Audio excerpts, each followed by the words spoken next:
Bir şey mi vardı? Çarpıp kaçtınız bana, anca yetiştim. Ne çarpması ya? Kimseye çarpmadım ben. Nasıl kırıldı peki bu? Nasıl kırıldı? Ne bileyim nasıl kırıldı Kaan?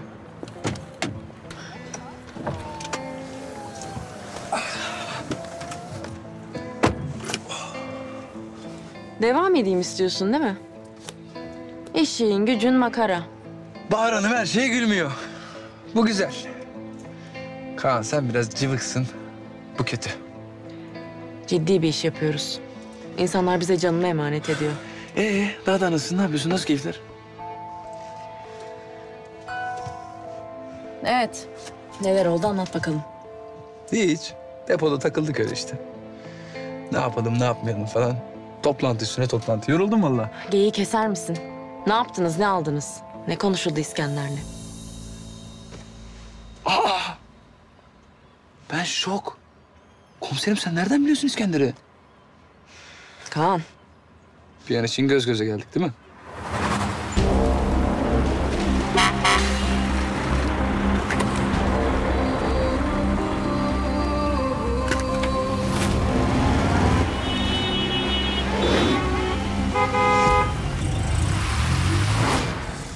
Yalnız helal olsun komiserim. Nasıl yetiştin bana, ben inanamadım yani. Size ceza kesiyorlar mı? Polisleri yani böyle makas attığı zaman, ne bileyim kırmızı ışıkta geçtiği zaman böyle ters U falan çekerseniz. benim için çalıştığını unutuyorsun. Nasıl unuturum, öyle bir şey unutabilir miyim? Ben yem olduğumun da farkındayım. Harcanabileceğimin de farkındayım.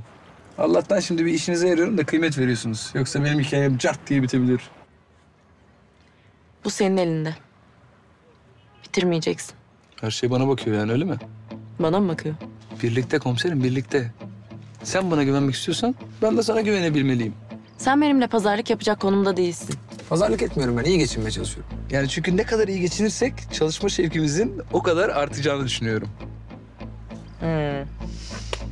Ne istiyorsun? Açık konuş. Sen hep böyle misin ya? Bodozlama. Kaan, ne istiyorsun? Küçük bir rica. Polis kayıtlarından, arşivden. Yani emir olamayacağına göre. 24 Aralık 2016 tarihinde bir olay Aksaray'da.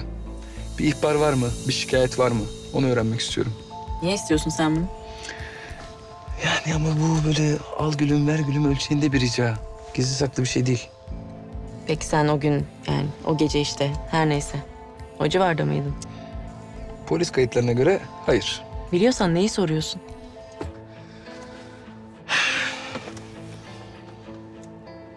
İleride anlatacağım. Söz. Ne kadar ileride? Bana inandığında. Heh bak şöyle bir güldün, içerisi aydınlandı. Kaan. Vallahi yakışıyor. Yakışmasa söylemem ya. Gerçekten çok yakışıyor. Komiserim çok yakışıyor ya. Görüşürüz.